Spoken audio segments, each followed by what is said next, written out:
Welcome to Conversations with Malik. I'm here with my co-host, Jeff Jones. Yes, sir. How you doing, my brother? What's good, my brother? This is a show where we look to inspire people through regular conversations. The goal of this show is to help anyone who listens to just learn how to talk to people. Nobody wants to talk anymore, They man. never want to talk. You know, nobody wants to just have conversations. We're here to just share our perspective on today's issues and topics. All we have is our point of view based on our experiences. And listen, I'm called to do this, man. I'm called to do shows like this. You know, from my experience to growing up out there in the streets, coming from a loving home, losing a father at an early age, turning into a juvenile delinquent, in and out of group homes and institutions, selling drugs, using drugs, near-death life experiences, total rock bottom. Damn. I hit total bottom. Damn, Lee. But see, the only thing with bottoms is like bottoms got trap doors. So when you at the bottom, you can go deeper. Y'all feel like a church boy compared to where you Oh, came listen, from. listen. So I got so I gotta start with who I am, right? But it's through that I found this Malik. And so the calling is on my heart to do shows like this. So welcome everybody that's tuning in, that's listening to Conversations with Malik, that's going to listen to the podcast. We like to welcome you to the show. What's up, Jeff? What's up? What's up? Before we get started on today's show, don't forget to follow us on Instagram at ConWMalik, and I'm going to spell it. I like to spell it just to make sure that, people know how to spell. Oh, the spelling guy. C-O-N as in Nancy, W, M as in mother, A-L-I-K. Yeah. Like us on Facebook at Conversations with Malik. Yeah. Also, follow us on Twitter at ConWMalik. And I always like to express this. If there's anybody that's following us right now, that's looking at us right now, that have any interesting stories that they want to express to us and share with us, please get at us at conwmalik@gmail.com. Also subscribe to our YouTube channel at Conversations with Malik, because we are a family of businesses, self-made. We're big on support and encouragement. Right back to you, my brother. Yes. And so today, today we got a lot of things going on, a lot of things we're going to cover. But, I love when we bring in interviews. I get, when interviews are coming in, there's something that just happens to me. It always happens. Because, first of all, I'm like naturally nosy. I grew up in the house with all women. So, I grew up with the whole soap operas, us watching Dallas and Dynasty and All My Children and General Hospital. Oh, God, and like, oh, yeah, right. So I grew up with all that. So Days of Our Lives. So I have a natural, nosy inclination, but I love stories. So with us here today, we got, the owner and CEO of Loose and Tone Fitness, L&T Mills, Make It Happen movement. He's a health and fitness expert and motivator, 11 years of experience. I've trained with him, and oh my God. Extensive. The killer core, Jesus Christ.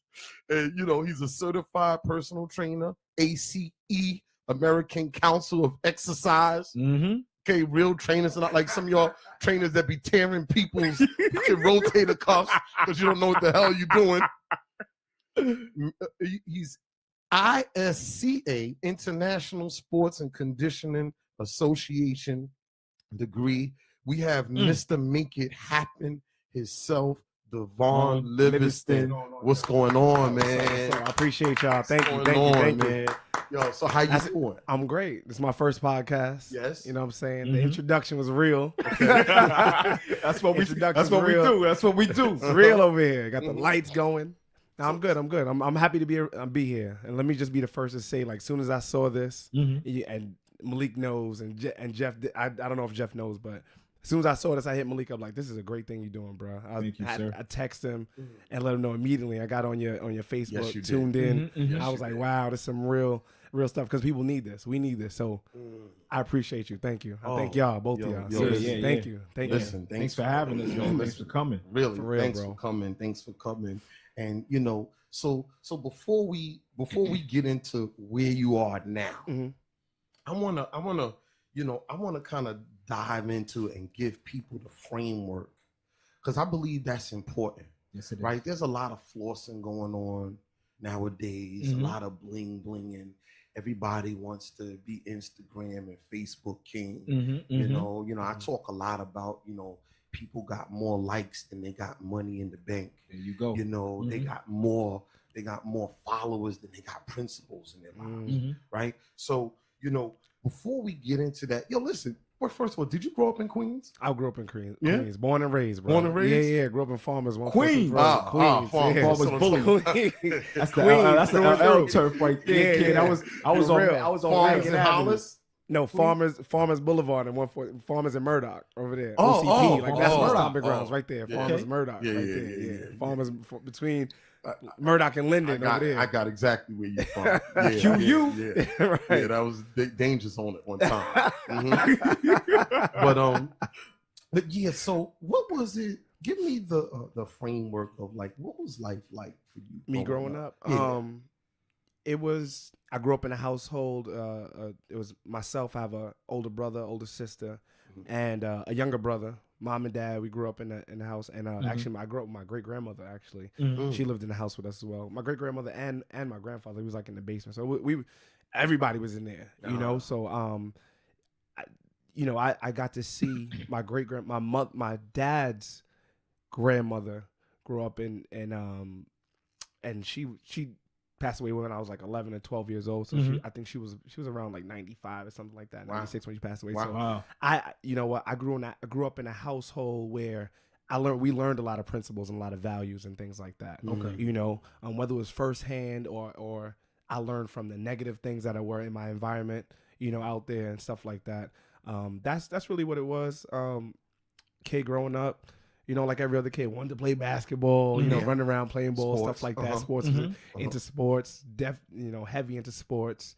But like St. I said, Albans was jumping at that time. Yeah. Everybody OCP. was outside playing. Everybody playing. There was no cars on the street. Nah, not at all. So, We it was running like full court basketball, 2 courts on football games. Football, we playing tag. Crazy back then. Blocks For real, playing everything. each other. West You know what I'm Indian saying? background, right? Yeah. So my dad's family from Antigua. Okay. And my mother's side of the family is from the U.S. Virgin Islands, from St. Thomas. Okay. You know what I'm saying? So you grew up in that West Indian household. You know what that's like. I know how that's You know how like, the my rules brother. go in the house. Yeah. Take off your shoes. You know what I'm saying? Yeah. Coming Stuff through like the that. side door. Take off your hat. No Take sitting off- with your legs spread open. Take off your hat. Like Say everyone's sitting at sir the table. and Yeah, this for and- sure. yeah. So the principals were there. Fast forward to like middle school, stuff like that. My parents went through like a little breakup. They separated, things like that. And so was it permanent or they? it was just a little separate. It was a little divided in the household. But by that time, I was already like into sports, into different things like that. So I kind of had things going on. And I would say around that time, of course, growing up with like middle classes, they would say I don't know what you would call it, but for me, I felt like we always had enough. You know what I'm saying? I wasn't the kid that was wearing Jordans, but I always had the stuff that I needed because I was always playing, so I always had sneakers and stuff like that. Okay, We never, you know what I'm saying, never missed a meal. Like, so that wasn't really my struggle. Right. You know what I'm saying? Yeah. I would say more so other things was just like during that time was kind of lacking that more male enforcement, that kind of thing at the time.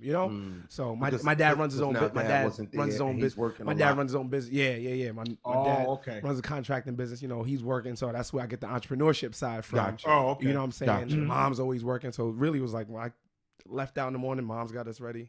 Dad was there, got us ready as well. And when I came in, it was grandma. You know what I'm saying? Grandma was telling us what to do, chores. I'm like watering plants, like, you know what I'm saying? Real chores. You know what I'm saying? Saturdays, we clean up the house. Yeah. Sundays, church, and, stuff like that. So, I mean, really, really like a, family household kind of thing. Yeah, so that's how I grew up. So you talked about your in the pre-interview process because he survived the pre-interview process. Sure by did. the way, Yeah, he sure did. you talked about your struggles in school, your struggles with education. You had mentioned about the fact that you weren't able to walk down the aisle. That's like, give me an idea of, because the high school years, a lot of things change in those high school years. Yeah, there's a lot changing with young African American, with young men in general, male or female. Right. You're reaching puberty.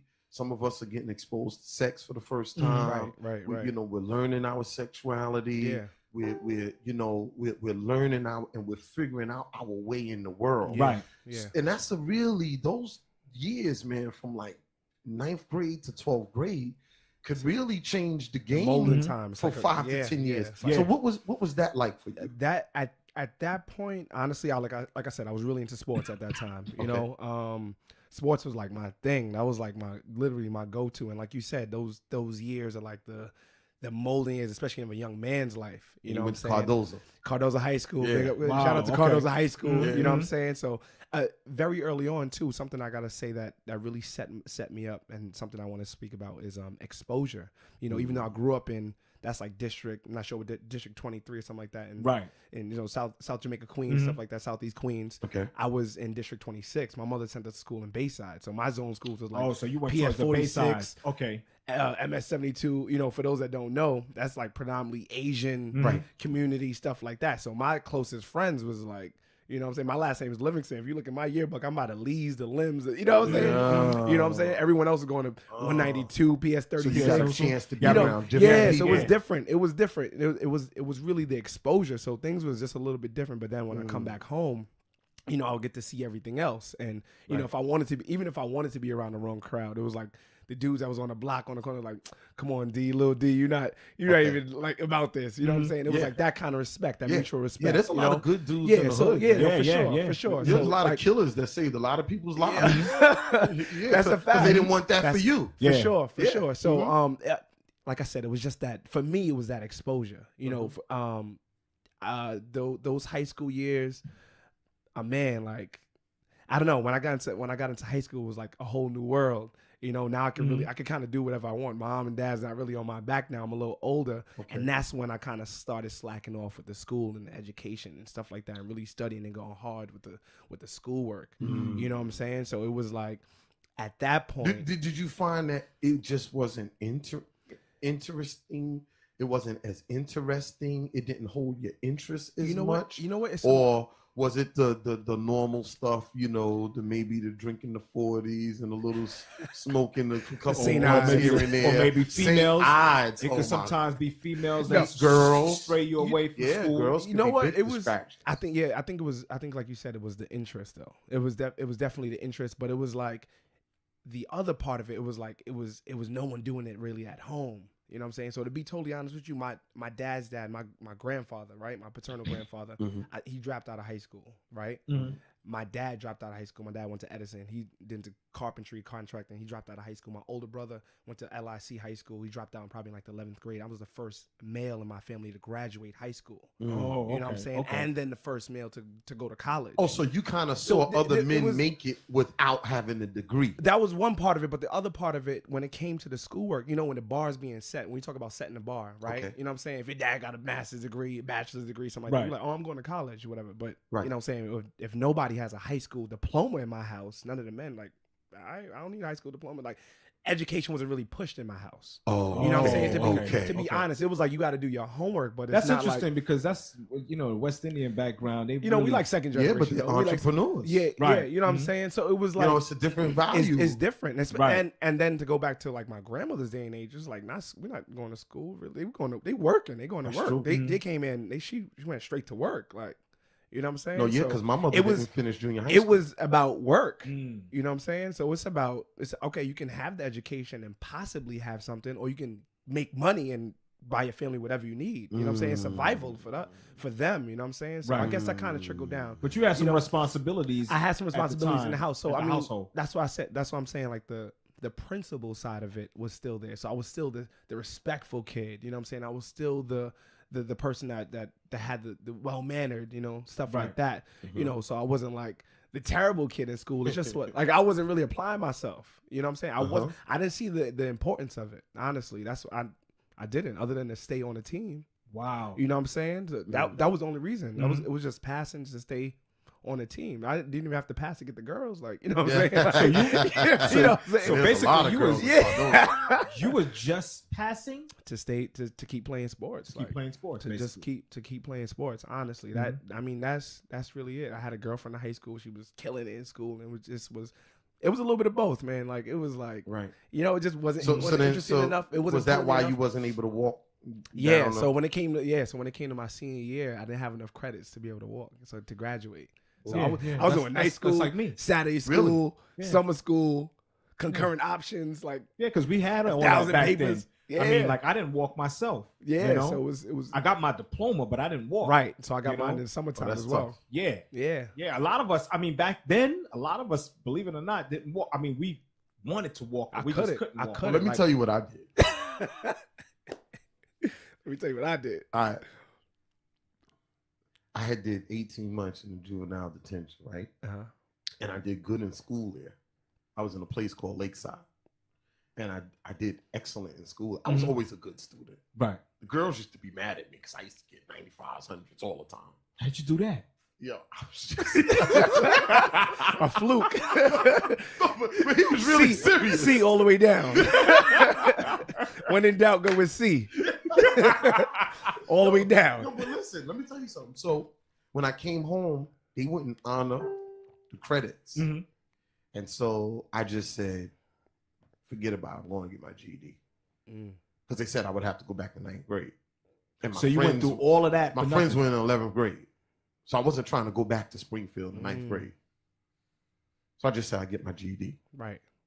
I actually think they just didn't want me back in the school. You think so? Yeah. Now that I'm thinking about it, Mr. Gagan, God bless your dead heart. I just shouted him out. I just think he didn't want me back. Who's that, a dean? Yeah. That's real. Yeah.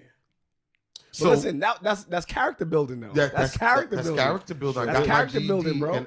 And I aced it. So you didn't walk down the aisle. No. You leave high school. You go to Nassau Community College. Immediately, because I was like, you know what? I can't be a failure. You know what I'm saying? So now you're trying to figure yourself out. So now what are you thinking about doing at this time? At that time, like I was playing basketball for a little bit. Not the greatest basketball player, but I was playing basketball for a little bit. Okay. You know what I'm saying? Play good defense, the athletic dude. Okay. You know what I play good D. Yeah, I play good D. You know what I'm saying? Look too.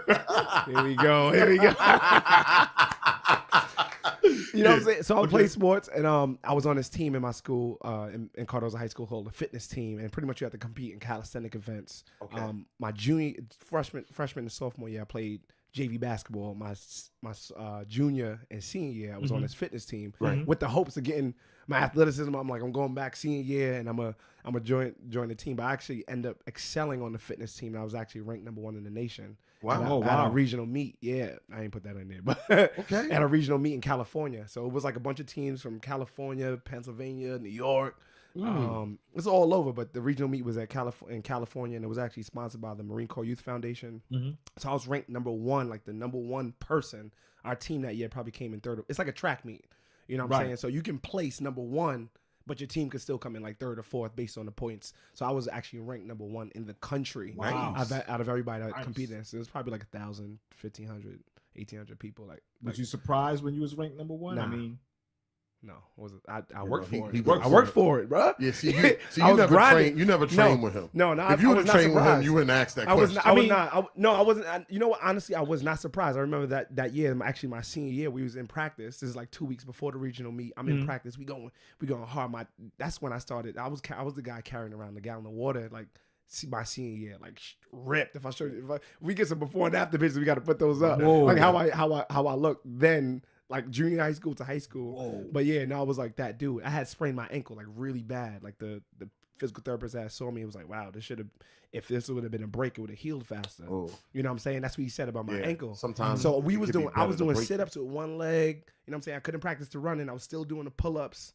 You know what I'm saying? That day of the meet, I taped my you know, you're supposed to put like a covering over your ankle. Right. I taped the tape straight to my ankle. Like I went to the meet with a pair of crutches. People thought I was playing, but I was like, let me just stay off it as much as I can, and I'm coming first place. Wow. Yeah. So That was all part of it. So that's so all you part of it. competed with a severely sprained Yeah, ankle. yeah. That the doctor said it would have been better to It would have been break. better. It would have been better. And so what motivated you? What was the mindset behind I have to compete anyway? Because a lot of people would have given up. Listen, honestly, this is all I had. It wasn't a choice for you. It wasn't. This was all I had. Like I told you, the academics wasn't the thing. So if I was gonna go to college and possibly get like some type of athletic scholarship or some just have a shot at something, I have to be good at this. Like what I'm saying, I'm not cutting school and to not be good at something. Like I'm not cutting school and going home. Yeah. You know what I'm saying? Going home and just going to sleep and You like just smoking. Like I wasn't into. You know what I'm saying? I wasn't into. It was athletics for me. Like you know what I'm saying? Because what happens is I find you're building. When people do that, I like to tell people you're actually building reference points for success. Yeah. When you go through a process, and I've been through processes where I've started something and I finished it to the end, right? And it was hard. But what that does is, as I look back over my life, if I'm currently in something that's difficult, I have reference points of enduring through difficult situations. Right. And a lot of us have that. We just don't, it kind of gets blocked out by everything that's going on. Right. But just to be able to look back, that's powerful. And just say So I mean, to see something through like that. That was honestly it. Did you have at the time? Did you have people like supporters? Because I mean that helps too. Yes. But at a young age, you would think differently. Like that. The hell with who's supporting me, and it was painful having to perform with that. Of course, yeah. Because afterwards, it was all swollen and everything like that afterwards. But it was the gratification. You know what I'm saying? Like you said, what was it? Like I had no choice but to do it. I've been working that hard. You know what I'm saying? So, like you said about the reference points, I look back every single time in my life when I'm going through something about. And this is what I tell my clients as well, or people I just meet. Like, whatever you're going through right now, like you've made it through 100% of all your worst days. You know what I'm saying? Wow. Today is no different. You know what I'm saying? Like today is no different. You know what I'm saying? Heavy. Well, if you think that you're going through something terrible right now, you made it through every other bad day that you've had. You know what I'm saying? Today is no different. You know what I'm saying? So the same thing. Like I could look back to other reference points in my life and family arguments and it was like all of that stuff is going through my mind, and I know I'm not doing the best in school, but I've been working so hard for this, so that stuff is going through my mind, and I got to go to college. I'm gonna be the first person to graduate high school. All of that stuff is going through my mind, so it's just building me up for this person. And that was enough fuel to overcome the pain. Yeah, man. Like, ooh. So you talk. So then after that, then coaches and everyone else saying like, "Yo, you gotta come in first place." It's no choice. Like, so it's no option. I mean, at that point, it's definitely no choice. There's no option. Right. So you talked about explain to us a little further about the years of after that. Now you finish school and you're broke and you're borrowing money from people and you're trying to get these business ideas off the ground. What business ideas were they, and what was it like just trying to create yourself in this world of I gotta start something on my own? Right. That's a really scary place to be in. I've been there several times. Mm-hmm. And so when just in me saying it kind of gives me chills, right? Because you're stepping into the unknown. You don't know what it's gonna be like. You have an idea in your mind and a feeling in your spirit. No resources, no exterior resources, but they're inner resources. Right. Huh? Those. So I have a saying that inner resources lead to outward resources. So there you are. You're broke. What are you doing? What's going on? So after high school, fast forward, college, stuff like that, I started going to school for athletic training and sports med. Okay. Right. And my minor was like in physical education, something like that. Like I said, I was really always into athletics. Knew I wanted to be an athlete, so I train athletes, something along those lines. So that's what I went to school for. So I was like, whatever I do has to be geared in this direction. So fast forward another year or two, probably like my sophomore year. This is like 2009. I started losing tone fitness. Started a class. I was working at Bally's, because again, I was going to school for sports med, athletic training, minoring in like phys ed and stuff like that. So still living at home in Queens, and you know what I'm saying, no car, nothing like that. So community. So you had an idea of what you wanted to do. Yeah. Right. So I was like, you know what, I at least have to stay along the same lines and the same path, and I think that's where people kind of falter. Is like, if this is what you love, this is what you're good at, stay along those lines. Like, dude, you know what I'm saying? Yeah. So you knew. For me, it was like training. I was like, I need to either be around that type of atmosphere, athletic training athletes, something like that, playing sport, whatever the case may be, or doing personal training. Right. You know what I'm saying? Yeah, you didn't say I'm gonna try to be a mechanic. Yeah. Right. So you knew at that point in your life, you actually knew that this is what you wanted to do. That's what I wanted to do, and then I needed to make some type of money. So at the time, I started working for Bally's. I started working at Bally's in Jamaica. I remember that on Jamaica Avenue. Yeah, Jamaica Avenue. Yeah. That's when the first drop. We used to all be up in there. Yeah. That's where we was at. Mm-hmm. You know what I'm saying? Still, but still not making enough money to support. Got my first car. This is like 2010, and at the time, I'm starting losing tone fitness. Right. So a friend of mine has a dance school in the Vision Theater Arts Center. Okay. And it was originally located on Farmers and Merrick in Queens.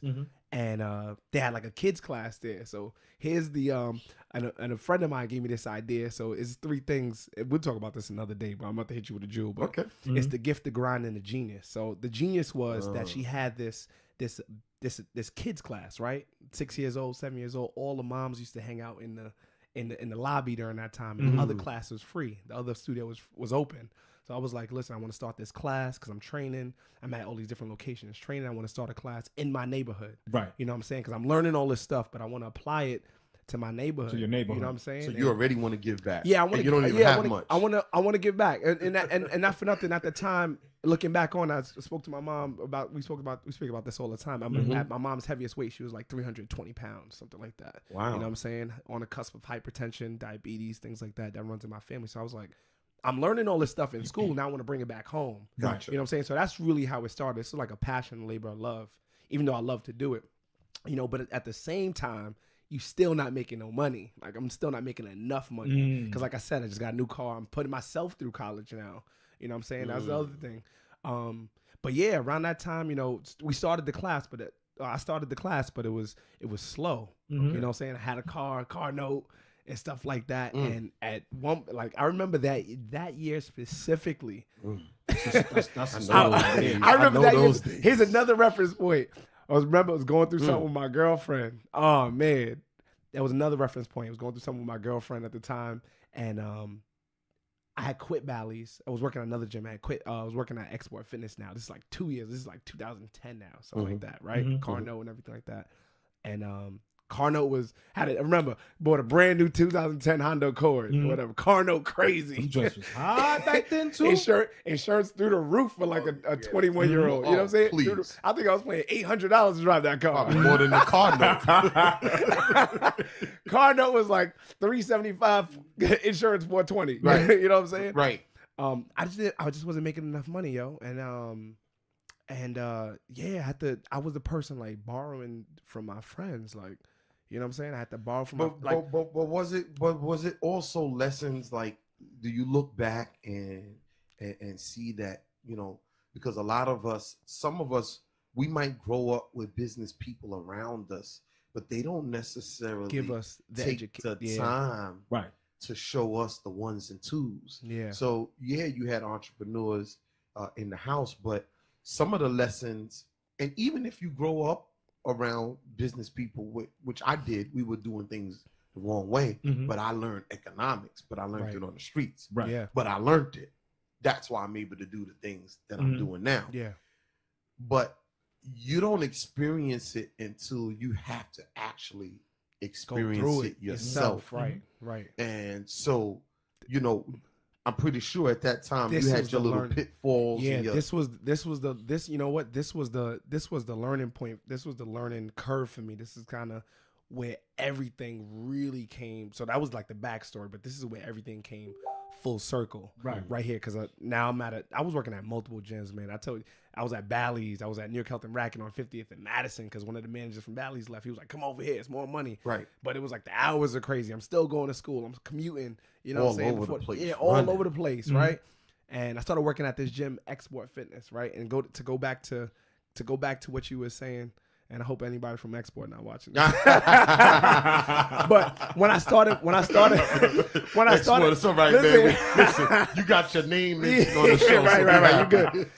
So when people say now, like, oh, how you got this 5 a.m. class? Like today I had a 5 a.m. class, right? And where does your grind come from? When I was at Export, listen, this is like right before I had the car. I remember having clients, and after 2 years, and that's like that was it. I was done. Right, so this is all happening at once. So much stuff is happening at once. So I'm sorry if my story is like all over the place. No. But I lived that. So the grind comes in, and when you learn about the education, I'm seeing how they pay the trainers out and stuff like that, right? And how you get clients. So I'm doing clients at home on the side and stuff like that. I'm traveling to other people, trying to build my name up, looking out for people, giving them deals, right? And then at Export, this is where the grind like really came in. So after I left all the gyms and everything, I went full force of Losing Tone. The grind first came in from my 9 to 5. Most people, and I want to say this and put this out to the entrepreneurs, most people are not using their 9 to 5 to build that entrepreneurial lifestyle. And they're looking at it like, yo, I don't need to have a job. Like listen, your 9 to 5 is where you hone in on all your skills on someone else's dollar. That's your biggest investor. That's your biggest investor. You know what I'm saying? But you try everything. Life is school, bro. Every day, every conversation. Listen, every conversation I'm having with somebody, I tell my kids this. Every conversation, even if you're listening to somebody, you're learning. It's a lesson. Yeah, right. Listen to people. Listen to people talk. People are always telling you who they are. If you're around people who are successful, they're always giving jewels in the information. Right. Exactly. We got 2 ears, we got 2 eyes for a reason. We got those senses. So, but we got one mouth. Right. Right. So we can do a little less talking and taking more and take it in. Right. But listen to people. Right. Listen to people. And use what you can to apply it to your life in your situation. It could be anything. It could just be like one little thing. It could be one little. And sometimes people who are in management positions, they'll express themselves around you. Yeah. And they'll express strategies. If you're really listening. For sure. Listen in those meetings. If there's people who work 9 to 5s, listen, I don't, and I'm not knocking, most people do. I don't work. I'm just not cut that way to work for somebody. Right. That's just, I'm just like, and that's what was wrong with me when I was younger. Defiance. That's what was wrong Defiance with me. disorder. Yeah, but listen, man, we're African, we're people of African descent growing up in a European society. Things was done different with us. Yeah. We hit a certain age, the males took us off like, okay, let's go. We weren't around mom and them until we passed through manhood. Yeah. They figured out who was good at what. Right. Whatever Davon was good at, if Jeff was the thinker, if Malik was the soldier, okay, you go with the soldiers. You're going to be in the military. Right. They put people what they was good at. It wasn't you got to know 8 plus 8 equals, and if you don't know that, you're dumb. That's a fact. Right. So genetically, we're coded in a certain way where this society really isn't conducive for men of African descent. It's just not. So, I needed for people, and listen, Jewish people, their schools and all that, they do that. They teach economics in school. They find out who's good at what, and they start breaking you off. That's why they're not a part of our school system. Right. They got their own school system. If they see if you good at your hands, they be like, yo, you going to the school with architects. Yeah. Right. Yo, you going to the mechanic. Yo, you ain't got to waste. Nah, man, you ain't got to waste years going through college, getting in all that debt. No. You gonna go to school for what you like. Word. Like what you did.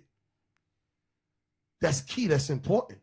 And we really got to figure out a way. Like, I really hope and pray. One of my goals is to open a school and sharpen these skills, like skills, like hard skills. Like that's what people need to learn. And that's what actually you did when you jumped from place to place. Yeah. From gym to gym, you was just picking up knowledge and just learning how these people run their business. Absorbing it. Yeah. Right. And also, and my point was, before I went on my rant, when you're in business management meetings, listen. Now, all managers and all assistant directors and directors, not all of them know what they're talking about, so you can't listen to all of them. But the ones that do, listen to how they're explaining how they want the day to go, how they want the week to go, how they want the month to go, and say, okay, I kind of like how he does things, he or she. You don't want to leave the sisters out. And then emulate that on your side hustle. Right. Take it. Like I did I was with MTA for about 4 months, right? When I started this podcast, and I was in train operator school, and I took a lot of lessons back to my bus company. I was there just looking like, I see the system, learning the system. Right. It is. They're giving out memos. No. Oh yeah, have the guys do this. Oh, okay. All you did was grab that and apply just it. Telling myself, right yo, we doing this now. Right. We doing that now. My guys was like, yo, we don't see this guy hardly anymore, and all of these new rules are happening. So you're learning from all of these places. By experience, by experience. And after that, like I'm just applying. At that point, I'm just applying. Like literally started making flyers and handing out flyers and things like that. And the class starts growing. Nice. And from there, now after the class starts growing, and this is something like people that are training and stuff like that, people don't understand. One of the things that I did was everyone couldn't afford a $75 session. You know what I'm saying? Like what the gym was charging. You know what I'm saying? So when I went back home, when I'm back to the hood, you know what I'm saying? It was like, we doing a $10 class. Your first class is free. Trial class, $5. But you know what I'm saying? Maybe when I was at the gym, the people I was training at the time, and the demographic I was training could afford a $75 session. Right. But I can get 7 people to pay $10 back where I live. And do them all at one time. Wow. In an hour. Now you have one quantity. So that's it. The quantity.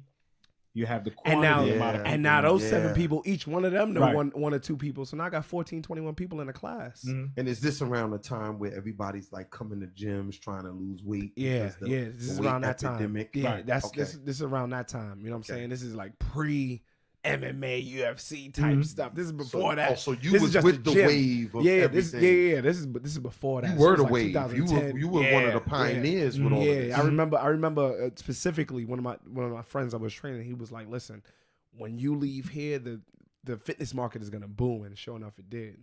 Really? He was like, "When you leave," he was telling me because he was getting prepared to leave the gym that we were training at. He was just like, listen, whatever you can, just soak it up now. And that's literally what I was. He was also an instructor as well. He was a trainer at the gym that I was at. He was doing the same thing, but it was like, it was the class thing was the way to go, because I can get more people at $10 a session. Yeah, technically, he's doing something. He's actually giving back to the community.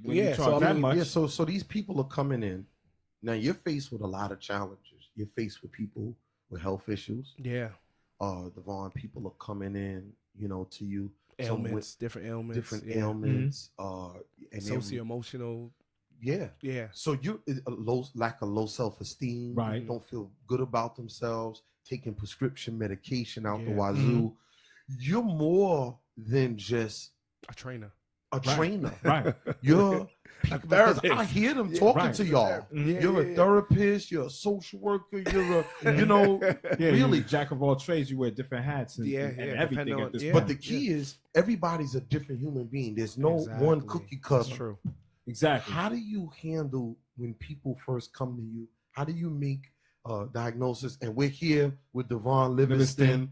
CEO of Loose and Tone Fitness, right? I got it right. Mr. Make It Happen. He does the meal prep and everything. We're going to give out all of his information. So please make sure you check him out. How do you handle that when people come to you? What's the first step when someone comes and they have these different ailments or they're they might have ailments and not even know. What's the first step? How do you handle that? So technically, well, the first step really is like if they contact us via text. Now it's us. It's a team now. So not just me anymore. Okay. But if they email, kind of just do like a little email, consult thing, or ask a couple questions here and there. We definitely get on the phone. I kind of do like a phone consultation, things like that. But if it's in person, not only within talking to somebody, finding out what their goals are, and things like that, I can kind of come to some type of sense of what they want to do and what's going to be best for them. Whether it be like more of a one-on-one thing, more of a small group training type of setting, or they can do like the classes, like the larger group classes, and come in and do that. Because some people are really good with just having their own self motivation. They just need that direction, Gotcha. And others are like coming in. I want to work out. They're like, I want to work out. I want to be gung ho, but they don't really see that they're lacking the motivation part of it, or the other part of it is they're not seeing the connection. Like, what am I really doing this for? Am I really doing this because I want to work out, or am I trying to escape something? You know what I'm saying? Or am I trying to like just feel better? So I can. Some people are coming off of I can see that. divorce No. or a bad marriage or something. Man, listen, it's so much. It's so many different things, and I see it all the time. This is more or less like therapy. And I had a conversation with somebody else before, like where I see the fitness industry going, and believe it or not, mark my words, like the fitness industry will now be the it's like a prehab kind of thing. Everyone's like, prevention is the best cure. I'm gonna start working with doctors. How you deal with? I'm gonna start working with doctors, and I'm gonna be the prescription before the medication, before the medication. You know what I'm saying? So because I can use it. How do I deal with that? How do you deal with those like Malik was saying, the ones with low self-esteem? Because at this point, this conversations that you're having with them is a consultation. It's different. It's different. It's a consultation. They're not really clients yet. Yeah, no. At that point, No. you're just getting information. Yeah. How you deal with the ones that want to withhold information from you? Because keep in mind, this could be a little challenging. This is to help them as well. I can't help you unless I know you. You can't help them. Unless you know certain things, because like these are the people that how do you go through that element in dealing with those people? First it's literally just a conversation. Like we're really just like sitting down talking over the phone, talking. And if I'm not doing it, I have everyone else, my staff and stuff like that, people that work with us, either Danielle, Athena, people that work with me that are doing the consultations, and they know like what to kind of get down to and look for and stuff like that. And it's literally just this, like I said, having a conversation, finding out what their goals are. If someone tells me, hey, listen, I'm looking to lose 40, 50 pounds. Oh, when the last time you was 40, 50 pounds lighter? Oh, last year sometime. Oh yeah, last year he was 40, 50 pounds lighter. What has changed? So it's just a bunch of questions and stuff like that. And I'm just like kind of, went through a bad breakup, something like that. Or I got married, or I got, whatever the case may be, so it's kind of like starting with that. And, because I have another colleague that I work with, a friend of mine, Mr. Aaron Muller. Shout out to Aaron Muller. Aaron Muller. So you got a team. Yeah. Aaron Miller. So this thing has really grown. No, yeah, for real. I'll actually refer my clients to other people, or I have another friend and colleague, Elizabeth Madison. I got to drop their names in there. She's a registered dietitian.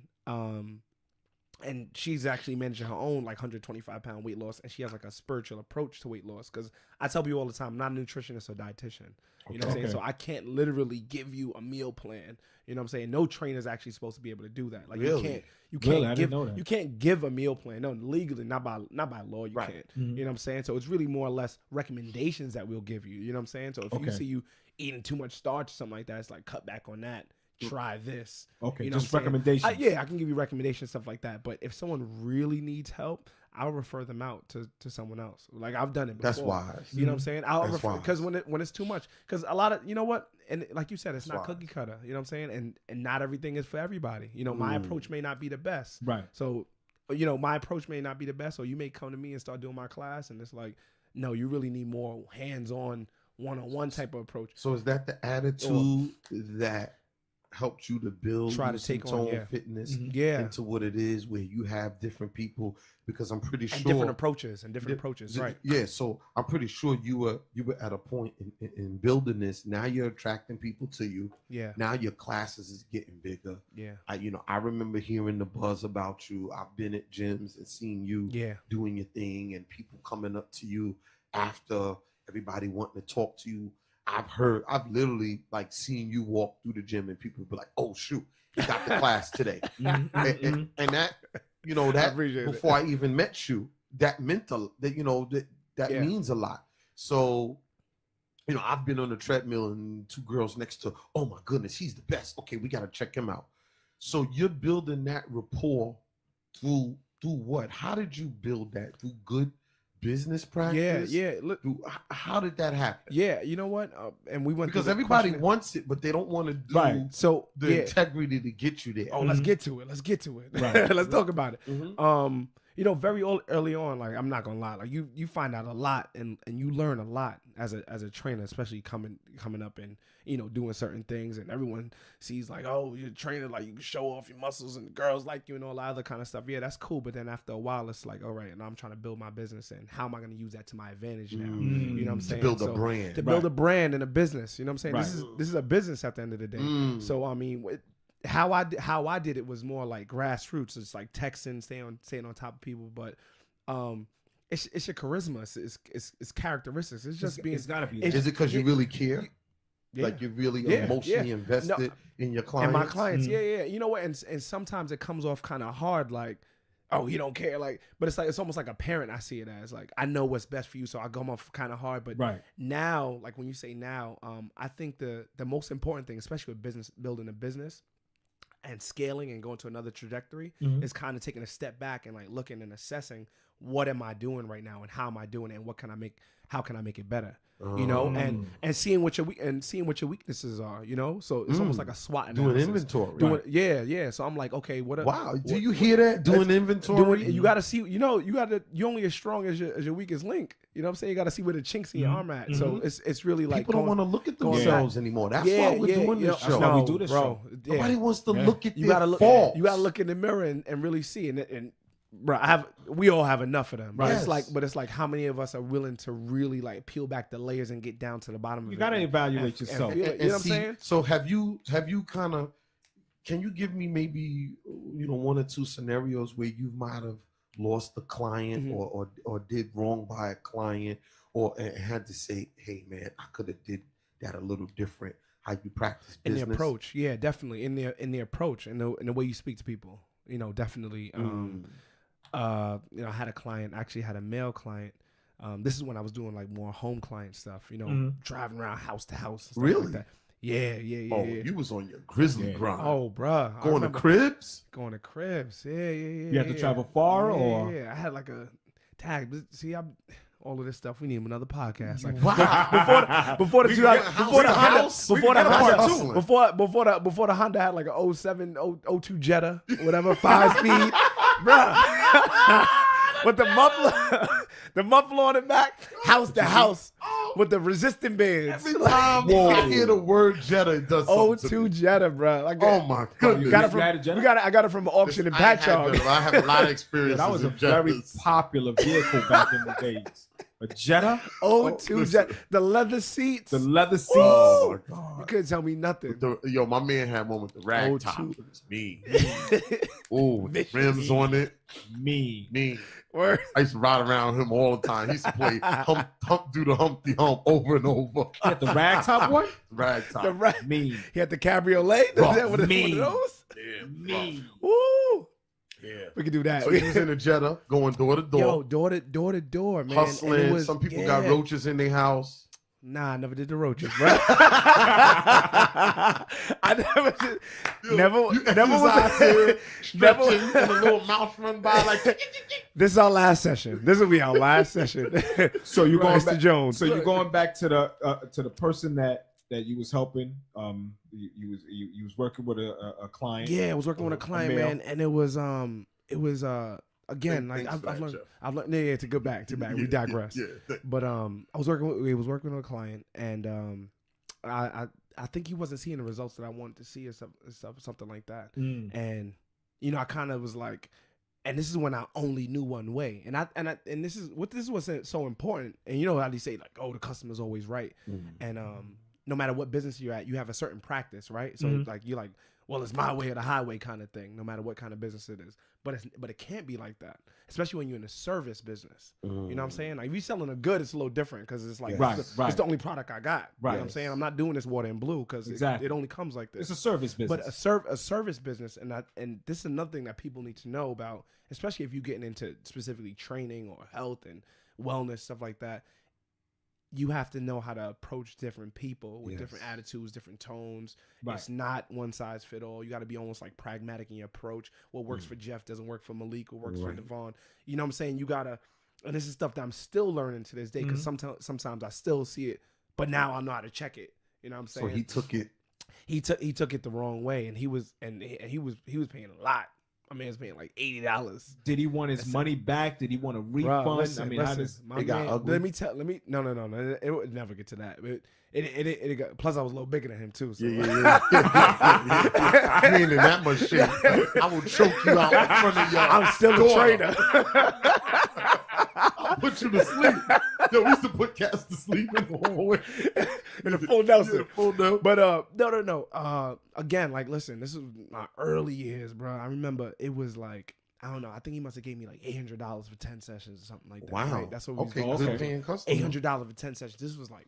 Oh, so you kind of took the money that he was paying and you connected that to the level of the expectations that you We're used to give it right.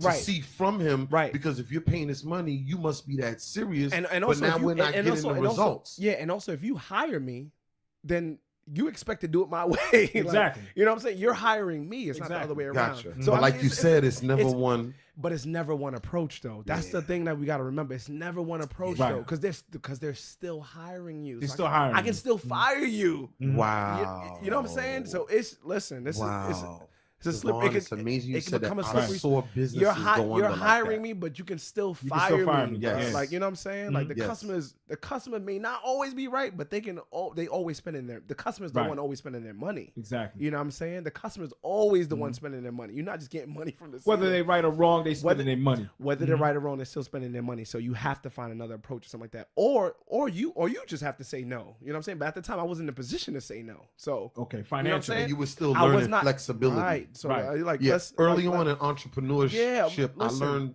I lost business from not being flexible. Yeah, you know what I'm saying? And my pride got in the way a lot. And even now, like if I was to take a client on now or somebody that I was speaking to and they weren't a good fit and I might have known it wasn't a good fit, my approach would still be different. Or if we started a session and things weren't going well, my approach may still be different because you may refer somebody else that may work. Exactly. For you. You know what I'm saying? That I may be a good fit to like 2 other people that you may know. So as long as I'm like, doing everything the right way by you, you might still give me some more business. So long story short, it was probably a little bit more than that. It was probably a little bit more than maybe like 20 sessions. It was like maybe like 1,500 or something like that he gave me. And we was on a session like 6 or 8 and I had to give him the rest back. I told him I'd give him the rest back because of my approach.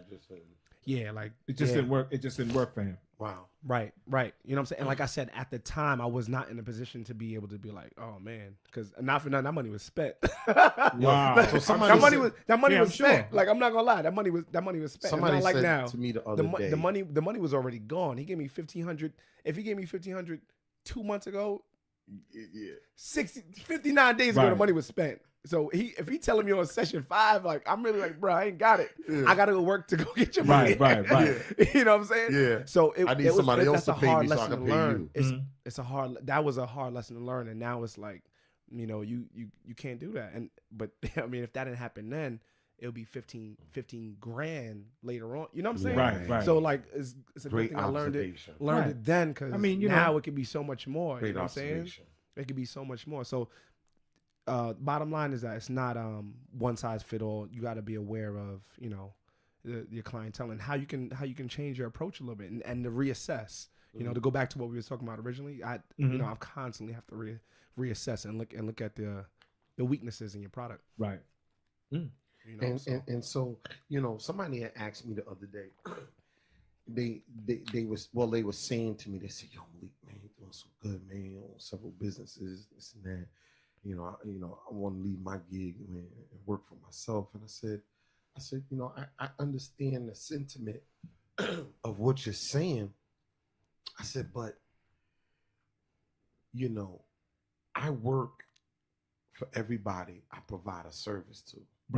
Right. That's how it goes. Most people don't see it like that. I have, I got 15 buses and there's 40 kids on each bus. I mean, that's a lot of bosses. Right. If I got X amount of kids in each preschool, that's X amount of parents. Mm-hmm. Right. Everybody has different sets of demands. Right. I'm in the childcare industry. Right. Everybody, and in any business, it's the same way. It's the you same providing service. Mm-hmm. Right. So you have all of those people to be accountable to. So I said to the person, and I must have caught the person on guard because we were just having a casual conversation in the deli, but I'm like, that's how I conversate. Right. When you have a conversation with Malik, right, it could get deep at any moment. Right. Hashtag. I don't care where we are. Hashtag. You just plugged that in there. Right. Conversation with Malik. Yeah. That's how it goes. No, And but seriously, we're in the deli, and I said, "Listen, man, if you have a problem working for one person, you need to reconsider thinking about opening a business and working for multiple people." Right. And that's He so, was like looking at me like, you know what's so crazy, that's the part about and we gonna touch on social media and too, because everyone like wants to be an entrepreneur and a CEO and I'm a boss and whatever. Nobody tells you about the hard sides of it. You know what I'm saying? The lessons that you're gonna have to learn on your own if you don't have any formal education. You're gonna have to learn these things. And my thing is step by step through trial and error. Right. And my thing is failing. I'd rather do business with somebody that failed at least 5 times before I do business with somebody that had all the money in the world and is ready to become a partner with me. Because the ones that fail is the ones that actually learn from their failures. Right. I would assume that they would learn from their failures because being an entrepreneur, there's a lot involved in that, and you're a leader. And it's just a bunch of things that's involved in that. Yeah, no, for sure. There's a ton of things. I think everybody don't see those. Yeah. See those things. Yeah. Definitely. Everyone does not see those things, and it's something that you need to be well aware of, to avoid the pitfalls. Right. Right. And I failed a lot. Trust me. The key is to fail forward. Failing forward. Fail forward. Failing Don't forward. fail back. Failing forward. So you are where you are now. What's going on now? What current projects you got going on? What's coming up in the future? What can we look forward to? I'm doing we have the L&T meals, a meal prep service, organic portion control meals that are delivered. They're prepped by us, they're fresh, all the food is locally sourced. So that's a huge component that we want to start. Yeah. I'll bring something out next time. I should run something up here right now. A little hungry. Next time when we in the studio, we'll have you back. Yeah, but, we can eat a meal. So we're doing that right now. And we're working out of a bigger space now and stuff like that. Okay. So we're doing that, looking to work with some gyms and some other business owners and just different people to get the meals out there. Right. Okay. Doing that. We also have the sweat cardio fitness parties and the wetness workout parties. Nice. My partner DJ Big B, Brian Hines. Nice. You know what I'm saying? We putting those things together. We actually got an event coming up in DC, March 17th. Nice. So it's like a cardio fitness parties, and this is just things. Cardio fitness parties, club fitness These parties. guys are like so creative with this. That's dope. Making it fun. Club fitness party. So and from there, when you talk about other things, we've been doing things.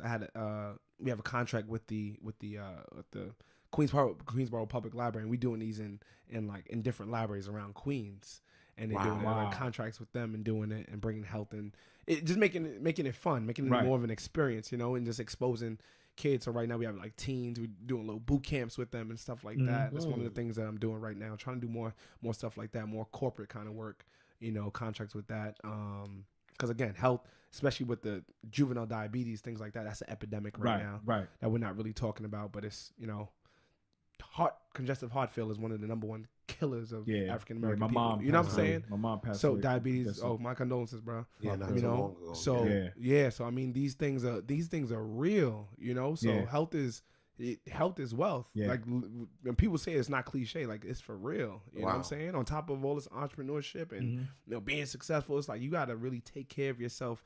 Like you said, inside and out, like Inside your and out, spiritual, your emotional state, everything like that. Yeah, financially healthy. You know what I'm saying? You're making all the money in the world, but if you don't know how to run your business the right way and hold your money the right way, you know, stuff like that. Right. You know, so your health is really important. So we're trying to do it with with all ages and demographics, things like that. And then one of the biggest things we're working on is like a online service, online platform. So that's going to be so people could just tune in and get their workouts. That's it, online platform. Right. So even when y'all do these big events that y'all do, we can stream it. We can stream it. People, it. people can go on. Devon, you just gave me chill bumps, Yeah, man. I'm telling you, y'all gonna kill them with that. When we in different, I mean, that's the new They wave gonna now. kill them with that. Everything we in is different online, states, electronically. Everything is online. Well, he's always on the cutting edge right. of what's going on. I Yeah. mean, when I see something new, you know, Davon Livingston is in it, and and listen, I've personally, if you want results, train with him. This is the guy right I've here. personally worked out with him, and he's a monster. But the drive, Jeff, his drive, his passion is unmatched by many. I'm serious. Right. I mean, he even my daughter went to school with him. Sharona went to school with him. Just to put it in context, right? Sharona said, "Oh my goodness, he was always like that." Oh my god! But it's infectious. Yeah.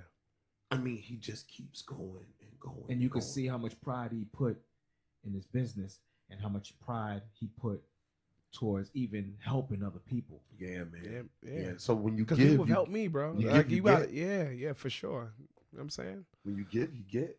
Yeah. That's what we've been doing. And so thanks for having you. And listen, now we're going into our segment where we're gonna go over some current events No doubt. before I get into my Black facts, because this is Black History Month. Yes, I don't care if it's the shortest month of the year.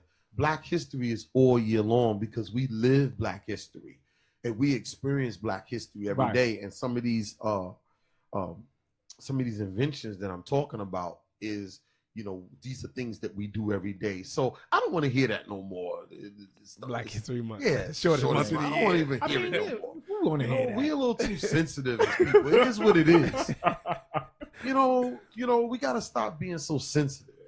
So listen. So you go ahead and then I'm gonna go through mine. Yeah, man. This just in from CNN. 2 women are accused of abusing 3 children under the ages of 8, 9, 10. This happened up in here in Maryland. 3 children were beaten, forced to eat dog feces, and locked in a closet in Maryland home. For months. And the thing about it is, man, to have a heart to do such thing, man. Wow. Eat dog feces. Eat dog feces. That's sick. That's horrible, man. That was their children? That was children that was in their care. Foster kids. That was children that was in their care. And it's just sad. Police, were led to the home by tips of suspects and people that gave them tips, and it was led to their home. I'm hearing a lot about stuff like this. What about the guy with his family? He had grown children, and him and his wife and some of the kids were chained up in the house. And so one of the sons, they was planning to escape for 2 years, and the son escaped. The son escaped to call the police, and then came back and saved the other kids. And then the girl, the other kids in the Bronx, just last week, the mother works for MTA and the father worked for like sanitation or something. In their house, they had rats and roaches running around in the house, and it's they had good jobs. Good jobs. Yeah. I wonder what it is. Maybe it's something. Maybe it's something back to the fitness. Maybe it's actually something that's like chemically imbalanced in people's real. minds from the food that they eat. I'm listening to this right now. I'm thinking about mental health. I mean, I'm thinking about that mental right health. Because physical health leads to mental disease. Right. But Right? and vice versa. And mental health. Mentally, you know what I'm saying? something is going on. There's some screws loose. You know, the children. I mean, thank God they wasn't killed, but the children, you know, when they was found, they had bloody noses, bruises, and cuts, and they was just in bad shape. They were also charged. The people that was involved in this was also charged with stalking, and they used dangerous weapons and false imprisonment, things of that nature. It just got bad, got really, really bad. That's sick. So they got the kids now. The kids in custody. They got the kids in custody. Maryland. Yeah, this is in Maryland. This happened in Maryland. So now at least hopefully the kids can get the type of help that they need and get in a good home, and they can overcome. Yeah, the key is being able to overcome this. Yeah, the 2 women is in jail that actually was involved in this stuff too. It's sick, man. Good. They need to stay in jail for a long time. What else you got? Yeah, man. I mean, man, let me tell you something, man. This right here is even crazier. This man right here, he dies after being stuck into an MRI chamber. Yeah, I heard about that. 32-year-old man has died at the hospital in India. After being stuck. He was sucked into an MRI chamber, according to reports. And this is from New York Post. The man, identified by local media as his name is Rajiv Maru. You know what? It's I'm trying to figure out this. Like, how could somebody in a hospital get stuck? Yeah.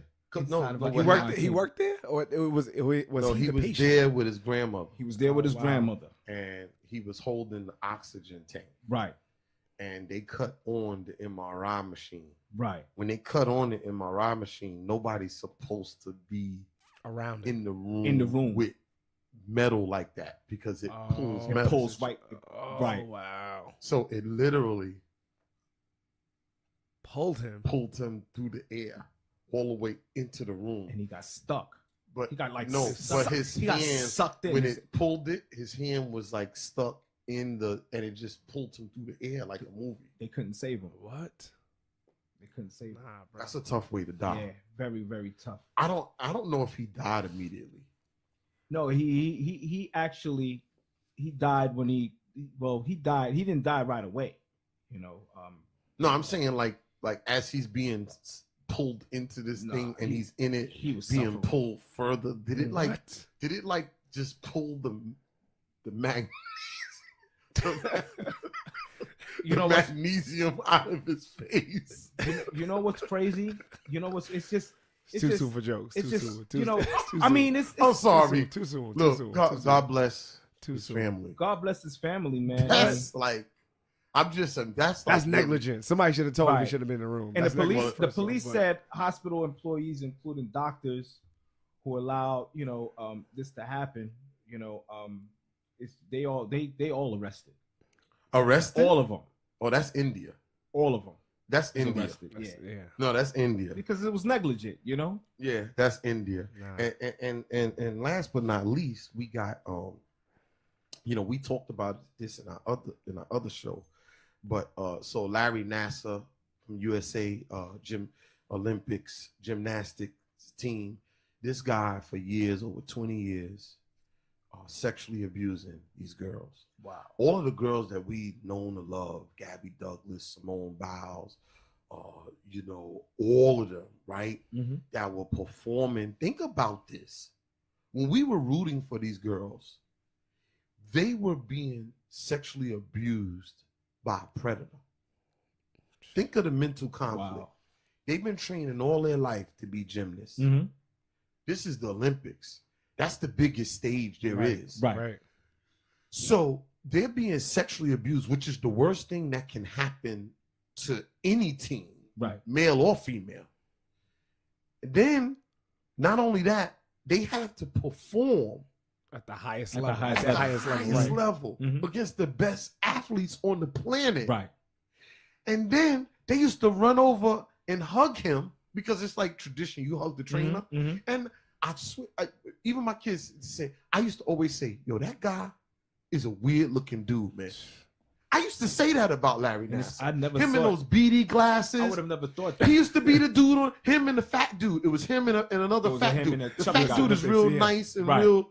But Larry Nassar used to be over there too. He look weird to you? He looked weird. Look at him. I mean, look you know weird. what? I guess He look He looks weird. bro. He's I mean- a weirdo. And so the father today, Randall Margraves, they're sentencing him and they give everybody an opportunity to say something. Right. So 3 of his daughters were sexually abused. So he sent child Wow. after child after child to this guy. And I kind of wonder, like, did they kind of talk about it among themselves? Or did they Maybe all, not. Maybe it was all like a, was it a all silent secret? thing. And Like, then yeah. when it came out, because how it came out was Nastasia Lewinsky. Mm-hmm. She came out. She had $1 million settlement with USA Gymnastics. It's $100,000 fine if you break the silence. She couldn't take it no more and broke the silence. That's how all of this came out. They would have still been to this day letting him work there and all of the same stuff going on Wow. to this day. It's been going on over 20 years. Wow. 265 cases were reported against this guy. Wow. This one individual. You talking about serial sexual abuser? Nah. So the father goes and attacks him. And I can't blame him. So I got my little spiel here. The USOC, USA Gymnastics, should be ashamed of themselves for allowing this to go on for well over 20 years. You should be investigated, and everyone who has worked there in the past who has pensions should have their pensions revoked immediately. I agree. All those guys that got those golden parachutes I and agree. everything, Everybody. Everybody. they should go back to and immediately. Yo, you getting $50,000 a year? That's gone, and they should have to pay it back. But Right. we'll just go with the over 250 cases. 150 women came forward, and until Nastasia Lewinsky came forward, this would have still been going on. God bless you for your bravery, and these institutions should be ashamed of yourselves. We've seen it over and over with Penn State, Mm-hmm. Michigan State. Now with this, we could go on and on and It's on nuts. with the institutions. People's lives aren't worth the money, and y'all put money over people's lives, and you should be ashamed of yourself. Mm-hmm. And that's my take on I that. mean, yeah, definitely. And now we're going to end the show with some Black facts, Black History Month. And it's funny because not only do I find, I'm the guy that, I used to go to the African Poetry Theater and listen to Dr. John Henry Clark and Dr. Ivan Van Sertima. They came before Columbus. I learned a lot about. We used to leave from the block, by the way. Mm-hmm. We used to go we'd be on the block pumping, and then we'll go down there and listen to them. Well, we were good kids. We loved information. And get the mathematics and get the knowledge. It was like a crazy sick, and we would have facts on us and our guns on us, and we'd be listening to You them. be the block puppet. You Yeah. go back and listen to And we would go to the African Poetry Theater. This is a damn criminal right here. But not only Principles about principles. It's about, Yo, it's about look, principles. look, man. It's about principles. I ain't mad at you It's though. about kid. principles. I ain't mad at you. that's my story. Yo, somebody just What's up? That's my man Wayne Norris. What's up, Thumbs baby? up. Rochdale, baby. What's up, kid?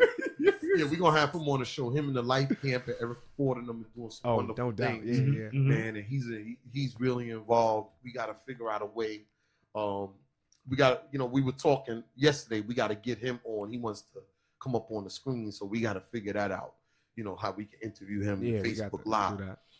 because he's definitely so. Yo, Wayne, I got some Black facts for you, baby. So, Tice Davids, a runaway slave from Kentucky, was the inspiration for the first usage of the term Underground Railroad. When he swam across the Ohio River to freedom, his former owner assumed that he had drowned and told the local paper if Davids had escaped, he must have traveled on an underground railroad. Davids actually made it alive and well, and that's how you got the term Underground Railroad. He swam across the Ohio River. Damn. You know how deep slavery was? That you would swim that far. You know how big the Ohio River is? And risk dying, bro. Like, let's think about that. Think about the sharks and all the type of Whatever. Wow. God bless you. You don't even think about that. It's like freedom. Yeah. Mm-hmm. Yeah. Because those sharks in the water ain't as bad as the sharks on land. Not at all. You know? In 1979, the Stono Rebellion in South Carolina became the largest slave revolt in colonial America. Some of the men who participated had been soldiers in Africa before being sold in slavery. And I got a link here. I'm going to put this all on the Conversations with Malik page. And I read that because people tend to think that, the enslaved Africans here just submitted to slavery. Mm-hmm. And the reason why slavery stopped working, because it was no longer economic. It wasn't economically feasible, even from the start, because they rebelled every step of the way. Mm-hmm. Mm-hmm. It was just a hard business to keep together. So they created capitalism. We'll talk about that another time. Another time, huh? Another one. Being mischievous was Thurgood Marshall's gateway to the law. How Thurgood Marshall got into law was he was punished and he was forced by his parents to copy the Constitution, and that piqued his interest. See that? See that? You talk about destiny. He was forced to. It went from a punishment to his interest. Right. So, I got a saying: do geniuses keep journals, or do journals make geniuses? I always tell people to write their goals, to write about their day, to write about their goal, to take quiet time, to put things down on pen and paper. Important. Malcolm X became a genius writing the dictionary. Learned the whole dictionary. That's why he was so articulate. Mm-hmm.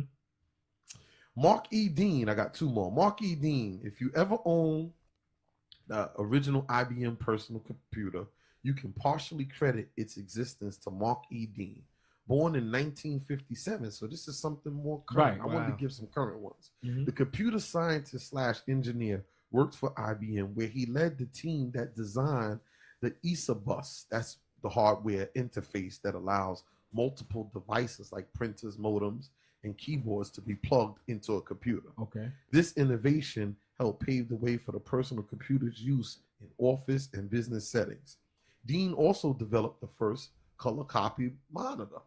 Oh, okay. And in 1999, he led the team of programmers that created the world's first gigahertz chip. So the first gig, come on, man. Word. Today, the computer scientist holds 3 of the company's 9 patents and more than 20 overall. Dean was inducted into the National Inventors Hall of Fame in 1997. He is currently a computer science professor at the University of Tennessee. I would like to interview you. Right. That's deep. That's current. Mm-hmm. And he's still alive. And he's still alive. Last but not least, Dr. Shirley Jackson. Our kids need to learn this. This needs to be like part of the educational system of current stuff. Right. Dr. Shirley Jackson, check this one out. I say this one for last, but it's not least.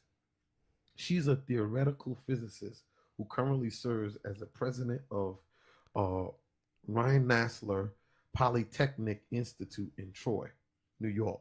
While working at the former AT&T Bell Laboratories, she helped develop technologies that led to the invention of the portable fax, touch-tone telephone, solar cells, fiber optic cables, and technology enabling caller ID and call waiting.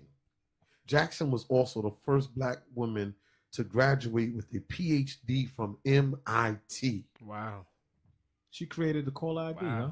And first to be named chair of the U.S. Nuclear Regulatory Commission. Mm. Listen, don't listen to Trump. I like to interview her. Shirley Jackson. Don't listen to Trump. We were bad then. We originated civilization. We are the mothers and fathers of the planet. We always step up to do our best. We always make the planet a better place. Facts. Yes, sir. Every step of the way. We created hip hop. That's a fact. That definitely made the planet a better place. That made the planet that connected the planet. That connected us. Come on. Look at us. Listen, I know I want to encourage people to read the Black Enterprise magazine. Go to Conversations with Malik website on Facebook. Our website is coming soon. It's going to be all informational to give us current inspiration. Right. I know we could talk about what we've done in the past and the ancient Egyptians and all of that's cool. And I love that stuff. But we also need some current stuff, because we can't believe, we got to see the truth in the lie. And the lie is that Black people don't do good business and Black people this and Black people that. And guess what? The same things you can say about our race, you can say about every race. Absolutely. Right. Absolutely. It's not just absolute to us. Yeah. So look, man, it's been a wonderful interview. I see that you were featured. I don't want to leave that you were featured in Blue Magazine. What was that about? Yeah, so I was featured trainer in Blue Magazine, the men's health, men's lifestyle magazine, fashion lifestyle. They were doing their 10th year anniversary issue, and again, it was just to bridge, health and the fitness and the fashion world together. Because if your body look good, the clothes that you put on gonna look even better on you. So I did that as well. So that's some of the things. Stay tuned for some more great things coming about. I appreciate you guys. Man, thank you, I'm sir. It was a pleasure. I'm glad. We gotta do a part two. We gotta do a part two. When we get the studio, we gotta definitely do a part two. We're gonna dive in. This brother got some more things he needs to say. For sure. I'm gonna bring that millennial aspect to it. You know what I'm saying? We're gonna do some shows on some topics. And listen, you've been officially indoctrinated into the family of Conversations with Malik. Thank you. Featured with my man Jeff Jones. Yes, sir. And it's funny how we knew each other, and that's what it is. 360 degrees separation. Yo, listen, like our Facebook page at sure. Conversations with Malik. Check out my boy at Loose and Tone Fitness. Yeah. Tell them one more time how they can get in touch with you. You guys can check me out on Instagram, Loose and Tone Fitness, LOSENTONE Fitness, FITNESS. You can check us out on Instagram. Losingtone.com is the website. You can see all our things there, LNT meals, our training, everything like that. You can follow my personal Instagram page, Mr. Make It Happen. It's MR_ Make It Happen.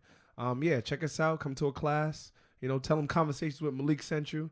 Maybe we can get an all males class out there too, because the fellas we gotta work on that too. We'll talk about the men and those that didn't catch and their health. Maybe as well, we get Jeff in the gym. I'm trying to get back in, my brother. Right. I'm trying to get back in. Let's go. Summertime's coming. Summertime is coming. And we also want to mention that all the information that he just put up, we're gonna post it up on the website. For sure. We're gonna post it up. It's gonna be on our Facebook page. We're gonna take some pictures. We're gonna take some pictures for sure. Hey, this is it. Thank you for all the support. Pleasure. We love you guys. Like our Facebook page, Conversations with Malik. We got more and more soon to come, man. Peace and blessings, everybody. Peace.